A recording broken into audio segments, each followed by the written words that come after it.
आपने साइफर में पाकिस्तान के एक निडर और गैरतमंद वज़ीर आज़म और कौमी लीडर होने का सबूत दिया।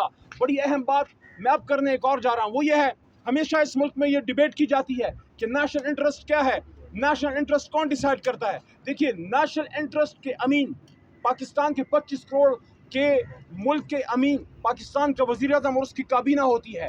और ओथ हल्फ जब वज़ीर आज़म पाकिस्तान लेता है, उसके हल्फ के 8वें पैरे में, मैं आपको पैरा बाय पैरा आपको बता सकता हूँ कि किस किस पैरे में क्या क्या चीज़ है।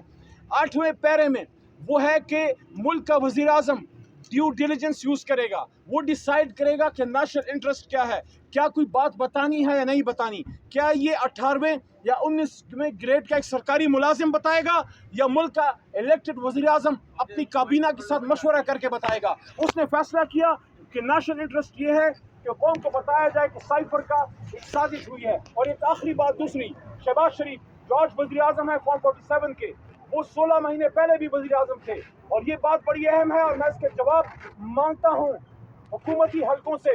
और मैं समझता हूँ कि शहबाज शरीफ साहब से सवाल पूछा जाना चाहिए कि शहबाज शरीफ साहब, आप जब वज़ीर आज़म थे, आपने नेशनल सिक्योरिटी कमेटी की मीटिंग की और उसमें आपने इमरान खान साहब के नीचे होने वाली नेशनल सिक्योरिटी कमेटी की मीटिंग में, जिसमें साइफर पर फैसला किया गया कि बैनुल-अक़वामी ताकत अमरीका को डिमार्श किया जाएगा और ये ब्लेड इंटरफेरेंस है, आपने तौसीक की। फिर आप कहते थे कि कौन सा साइफर, आप साइफर से इनकारी थे।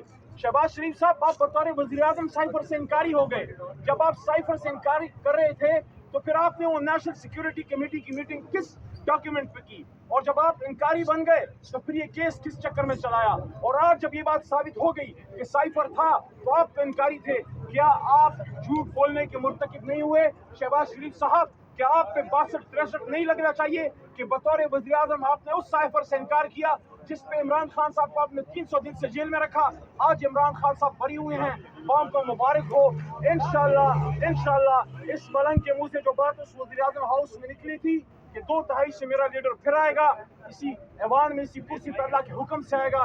जल्द वो वक्त आने वाला है कि कौम का लीडर अडयाला से सुर्ख रूह होकर निकलेगा और वज़ीर आज़म हाउस में अवाम की ताकत से बतौर वज़ीर आज़म एक बार फिर इंशाल्लाह हल्फ उठाएगा। पाकिस्तान जिंदाबाद, इमरान खान साहब और साथ में शाह महमूद कुरैशी और तमाम हक परस्त पाइंदाबाद।